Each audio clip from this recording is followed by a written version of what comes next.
L'âme séparée n'est pas une personne au sens métaphysique du terme, mais ça ne signifie aucunement que l'âme séparée serait un ectoplasme ou un zombie ou un être en état de léthargie.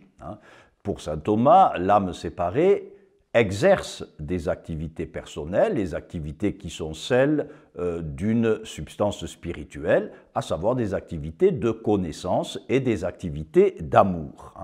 Et d'ailleurs, saint Thomas explique que la substance est toujours ordonnée à l'opération, s'accomplit dans l'opération, de sorte qu'il serait absurde de poser une subsistance de l'âme séparée sans aucune opération, sans aucune activité.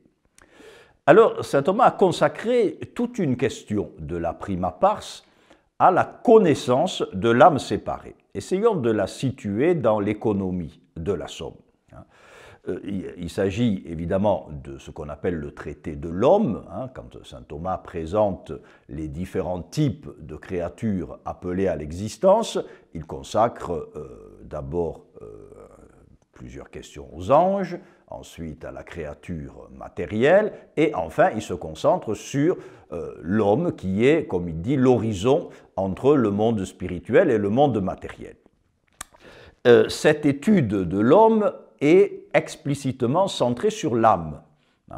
Saint Thomas explique qu'il s'agit là d'une perspective théologique, puisque c'est par l'âme essentiellement que l'homme s'unit à Dieu. Le théologien s'intéresse surtout à l'âme humaine. Le philosophe, lui, aurait davantage mis l'accent sur l'unité du composé humain. Quoi qu'il en soit, saint Thomas commence par étudier l'essence de l'âme, qu'est-ce qu'elle est, et ensuite ses opérations, qui sont des opérations, il se concentre sur les opérations spirituelles, dans la perspective du théologien. Les opérations de la volonté, les opérations affectives sont, il le dit explicitement, renvoyées à la secunda pars, c'est-à-dire à la partie morale de la somme. Et donc il se concentre dans la somme, dans la prima pars, sur les activités intellectuelles, les opérations intellectuelles de l'âme humaine. Il commence à dire, à étudier comment l'âme exerce la connaissance dans son état d'union au corps. Ce sont les questions 84 à 88, qui sont des questions extrêmement riches au plan philosophique. Et aussitôt après, il passe à la manière dont l'âme connaît lorsqu'elle est séparée du corps. C'est la question 89, celle qui nous intéresse. Donc l'âme se trouve dans deux états successifs. D'abord dans un état naturel d'union au corps, et elle a un certain type de connaissance.